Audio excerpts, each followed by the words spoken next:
استاذ رجاء الله يحييك يا مرحبا، الله يخليك يا مرحبا، تفضل. الله يحييك يا مرحبا يا مرحبا، الله يسعدك. الله يحييك، خطوه عزيزه استاذ رجاء. الله يسعدك، الله يسعدك، الله يخليك يا مرحبا. كيف حالك؟ ان شاء الله طيبه؟ الحمد لله. كيف انتم؟ الحمد لله والشكر. طيبه يا مرحبا كيف وسط الجود، الله يحييك. الله يخليك، كل سنه وانتم طيبين. وعام سعيد عليكم، واحنا في سنه جديده وسنه جميله.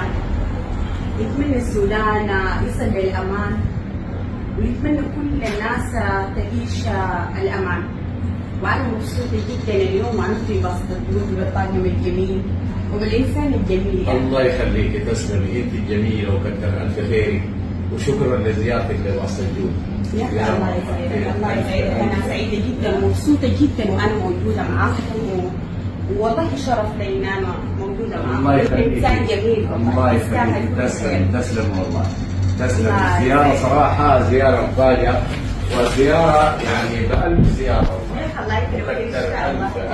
ألف خيرك والله، انك كثير زرتينا ومشكوره جدا على الزياره. الله يكرمك ان شاء الله ما تكون اخر زياره. لا اوعدك ان شاء الله الافتتاح الجاي انا حكون معاك باذن الله. ان شاء الله تعلني لنا على الافتتاح الجاي ولا خليها مفاجاه؟ لا بس خليها كده ان شاء الله يصير اللي انت عايزينه. ان شاء الله، الله يديك يا جماعه العافيه. ما تنسوا بسط الجوز صراحه طعم لا يقاوم. انا من الناس اللي ما قاعده اكل سكريات، لكن صراحه بسط الجوز جذبتني.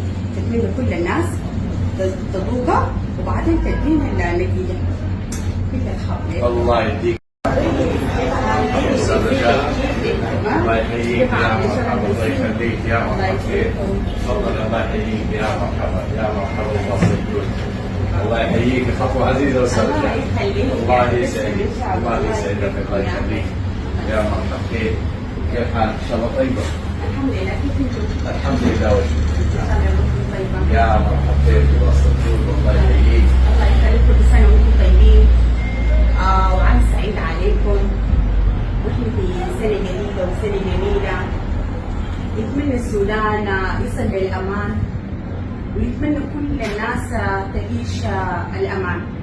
وانا مبسوطه جدا اليوم وانا في بسط الجود بالطاقم الجميل وبالانسان الجميل. الله يخليك، تسلمي، انت الجميله وكثر الف خيرك، وشكرا لزيارتك لوسط الجود. يا الله يسعدك، الله يسعدك. انا سعيده جدا ومبسوطه جدا وانا موجوده معاكم، والله شرف لي ان انا موجوده معاكم. الله يخليك، انسان جميل، الله يخليك، تسلم والله، تسلم. الزياره صراحه زياره مفاجاه، وزياره يعني بألف زياره والله. الله يكرمك ان شاء الله. ألف خيرك والله، انك كثير زرتينا ومشكوره جدا على الزياره. الله يكرمك ان شاء الله ما تكون اخر زياره. لا اوعدك ان شاء الله الافتتاح الجاي انا حكون معاك باذن الله. ان شاء الله تعلني لنا على الافتتاح الجاي ولا خليها مفاجاه؟ لا بس خليها كده ان شاء الله يصير اللي انت عايزينه. ان شاء الله، الله يديك يا جماعه العافيه. ما تنسوا بسط الجوز صراحه طعم لا يقاوم. انا من الناس اللي ما قاعده اكل سكريات، لكن صراحه بسط الجوز جذبتني. تتمنى كل الناس تذوقها وبعدين تدينا النتيجه. كل الخير. الله يديك